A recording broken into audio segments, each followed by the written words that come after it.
హైదరాబాద్ అంటే పట్టణ ప్రాంతాలు హైదరాబాద్లో అయితే 2 లక్షల సంవత్సర ఆదాయం కంటే తక్కువ ఉన్న వాళ్ళని బీపీఎల్గా పరిగణించడం జరుగుతుంది. గ్రామీణ ప్రాంతంలో అయితే 1,50,000 సంవత్సర ఆదాయం కంటే తక్కువ ఉన్న వాళ్ళని బీపీఎల్ ఫ్యామిలీస్ అంటాం. సంవత్సర ఆదాయం 2 లక్షల కంటే ఎక్కువ హైదరాబాద్ పట్టణ ప్రాంతాల్లో ఉన్న వాళ్ళు కావచ్చు. పల్లె ప్రాంతాల్లో అయితే 1,50,000 కంటే సంవత్సర ఆదాయం ఎక్కువ ఉంటే వాళ్ళని ఏపీఎల్గా పరిగణిస్తారు. ఏపీఎల్ కుటుంబాలకి కొంత రుసుము వసూలు చేసుకొని మాత్రమే క్రమబద్ధీకరణ చేయడానికి వీలవుతుంది. అభ్యంతరం లేని ప్రభుత్వ భూముల ఆక్రమణ. 2, సీలింగ్ మిగులు భూముల ఆక్రమణ.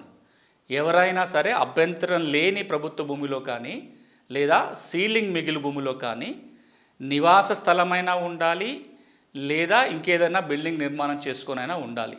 నివాస స్థలం అయితేనేమో బీపీఎల్ కుటుంబాలకి ఉచితంగానే చేస్తారు.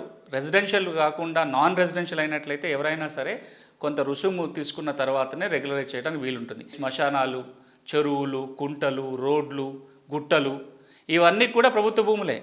కానీ వాటిని ఆక్రమించుకొని కనుక ఇల్లు నిర్మాణం చేసుకొని ఉన్నట్లయితే అలాంటి వాటిని క్రమబద్ధీకరణ చేయడానికి వీలు పడదు. ఈ జీవో ప్రకారం కూడా డబ్బులు కట్టవో లేదా ఉచితంగా ఏ విధంగానైనా సరే అభ్యంతరం ఉన్న ప్రభుత్వ భూములను ఆక్రమించుకున్నట్లయితే జీవో 58, 59 ప్రకారం క్రమబద్ధీకరణ చేయడానికి వీలు పడదు.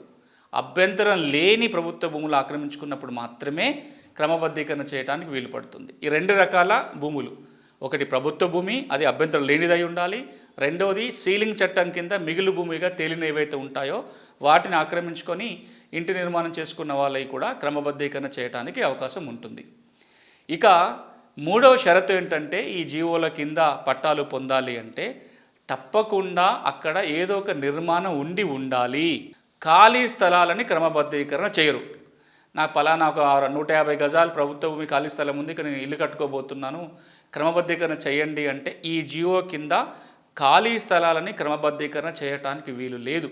ఇక మరొక నియమం ఏంటంటే, ఏదైతే ఆక్రమణ ఉందో అది 2020 జూన్ 2 కంటే ముందు జరిగి ఉండాలి. అది కట్ ఆఫ్ తేదీ. ఆ తేదీ కంటే ముందు 2020 జూన్ 2 తర్వాత కనుక నిర్మాణం చేపట్టి ఉండి అప్పుడు ఆ భూమిని ఆక్రమించుకుని ఉన్నట్లయితే వాటిని ఇప్పుడు ఈ జీవో కింద క్రమబద్ధీకరణ చేయడానికి వీలు పడదు. ఇక ఇంకొక షరతు ఏంటంటే, ప్రభుత్వం విధించిన గడువు తేదీలోగా దరఖాస్తు పెట్టుకోవాలి.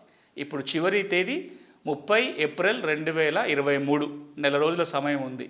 ఈ నెల చివరి వరకు కూడా దరఖాస్తు పెట్టుకోవడానికి అవకాశం ఉంటుంది.